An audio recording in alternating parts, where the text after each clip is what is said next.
Olá, retomamos aqui essa série de pequenos vídeos onde eu respondo a sua pergunta. Então vamos lá.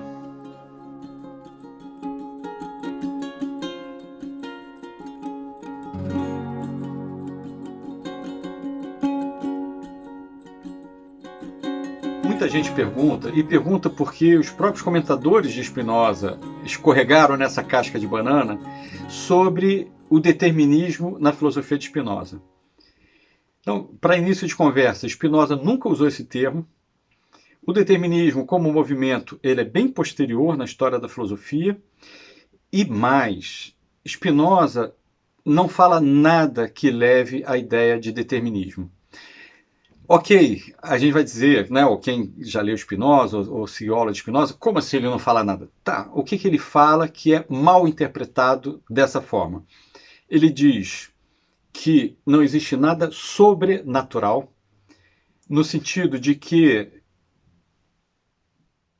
o real é uma substância única, de que extensão não é uma substância, pensamento não é uma substância, mas sim que essa substância única tem esses dois atributos, que é a materialidade pensante. A substância única é uma materialidade pensante. E nós somos modo dessa substância, isto é, modificações dessa substância. Nosso corpo é uma modificação do atributo extensão, nosso pensamento é uma modificação do atributo pensamento, lembrando que esses atributos não são substâncias, ou seja, não é um e outro, e muito menos paralelos, como Deleuze se enganou achando que era. Né? O que existe é uma materialidade pensante, uma corporeidade pensante, uma extensão pensante. E no caso da modificação da substância, do modo da substância, que são as coisas singulares, e falando do ser humano, nós somos um corpo e sua ideia, isto é, um corpo pensante. Nós não somos um modo único que simplesmente que tem dois atributos, né, ou dois modos, que seria o corpo e a mente. Não é legal falar assim porque leva a mais interpretações, como aquela de Deleuze, imagina. Né? Então, o que eu proponho da gente entender é que nós somos um corpo. Acabou. Só que não, né? Quer dizer, um corpo pensante. Né? Aí fica claro que é uma substância só e que nós somos uma modificação dessa substância única. Um corpo pensante, que Spinoza chama de o corpo e sua ideia. Só que ideia é processo. Né? Ideia é processo, não é a ideia, uma ideia substantivada, justamente. Ok. Então, quando Spinoza diz que, portanto, não existe nada para além da natureza, nada para além do real, e que essa natureza, esse real, ele é extensão pensante, extensão e seu pensamento, e nós somos o corpo e sua ideia, não existe nada para além disso, nem imaterial, nem de outro mundo, nem metafísico, etc. Né? Supôs-se, e mais, Spinoza diz também que as coisas existem necessariamente. Supôs-se, eu acrescento erroneamente, que ele estaria falando de um determinismo.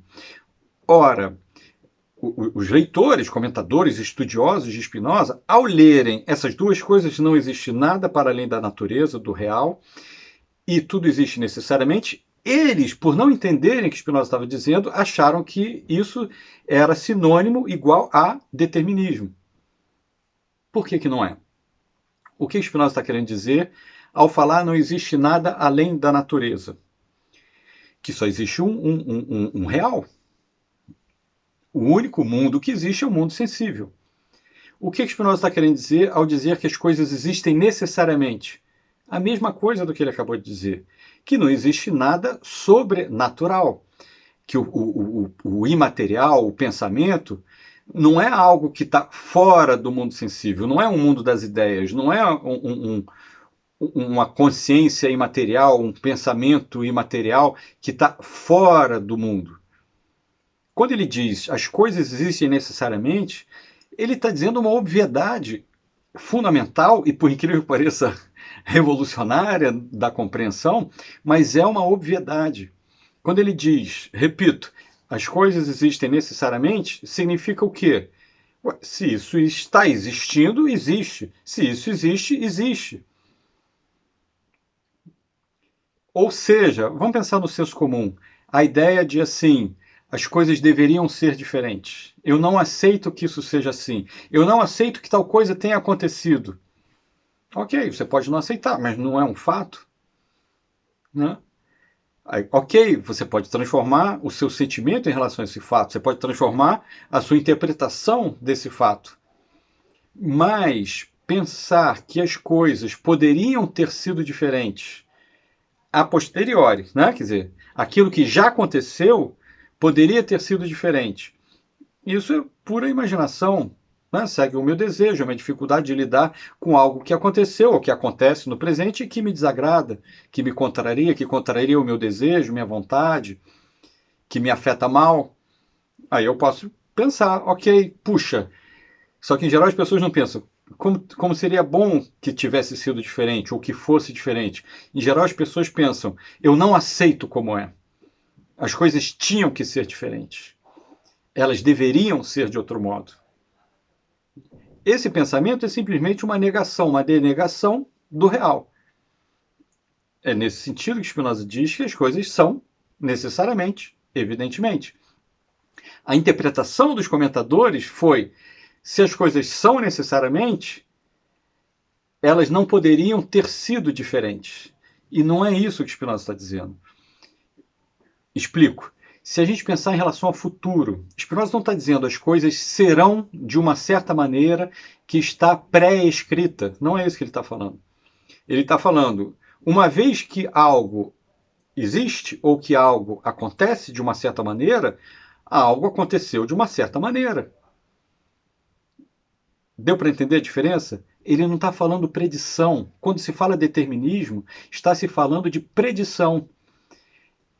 E Spinoza propõe justamente a escolha, ele propõe a compreensão que transforma o meu modo de estar no mundo. Ele está propondo ação que interfere nesse presente que vai transformar o futuro. Então Spinoza é um pensador da transformação. Dizer que as coisas são necessárias é a condição absoluta e incontornável para a transformação. Porque se eu penso que elas não são necessárias, além de não adiantar nada eu pensar porque são necessárias, na verdade eu estou me paralisando. Porque eu penso, as coisas não são necessárias. Nossa, olha a fantasia que vem. Então, o Deus providência pode transformar as coisas, ou o meu livre-arbítrio vai agir de maneira a determinar, aí sim olha o determinismo, a determinar que algo aconteça assim ou assado, e obviamente eu não vou conseguir 100% de acordo com a minha imaginação, com o meu plano mirabolante, e aí eu vou me culpar, nossa, eu não fiz tudo o que eu deveria ter feito para determinar o sucesso da operação. Né? Ou então o mundo não é cor-de-rosa e não existe morte, nem dor, nem contrariedade, porque as pessoas estão de má vontade, ou porque o ser humano é mau, não colabora, ou numa relação, a relação não está boa porque o outro não colabora, ou porque eu não colaboro. A culpa é do outro, a culpa é minha, a culpa é da humanidade, a culpa é do ser humano. Por quê? Porque no fundo existe essa mentira de se acreditar que as coisas não acontecem. E se acontecem, é culpa de alguém. Né? Elas não acontecem como fato. E o que o Spinoza está dizendo é: o presente é dado. E se eu não reconhecer isso, se eu denegar isso, se eu recalcar isso, se eu não aceitar isso, não tem como transformar. Porque a transformação é sempre uma reforma. Ela não é nunca uma troca. Varinha de condão, revolução, mudou tudo. Não. A transformação, ela só se dá por causas próximas, né? Por pequenas transformações e, sobretudo, na maneira de se afetar e de compreender. E nessa compreensão é preciso compreender as coisas como elas estão se dando, para justamente poder transformar o futuro. Isto é, o oposto de uma ideia determinista. Muita coisa ainda tem a ser dita sobre esse entendimento errado de que Spinoza está propondo um determinismo. Nada mais distante da filosofia de Spinoza do que essa ideia, apesar, como eu disse, de tantos, né, honráveis comentadores e estudiosos de Spinoza caírem nessa armadilha interpretativa errada. Mas eu vou parar por aqui, porque a ideia é essa, de dar respostas que não sejam muito longas. Manda sua pergunta, dialoga com a própria resposta, dá o seu like e sigamos juntos. E não esqueça, até o final do mês de julho, desse mês de julho de 2021, a gente está com as inscrições abertas para o meu curso Spinoza para a Clínica, voltado para a área psi, mas não somente, voltado para você que quer se transformar e no sentido de clínica que Deleuze usa como filosofia clínica, aquilo que abre para uma transformação do psiquismo e da forma de pensar. Um grande abraço, até!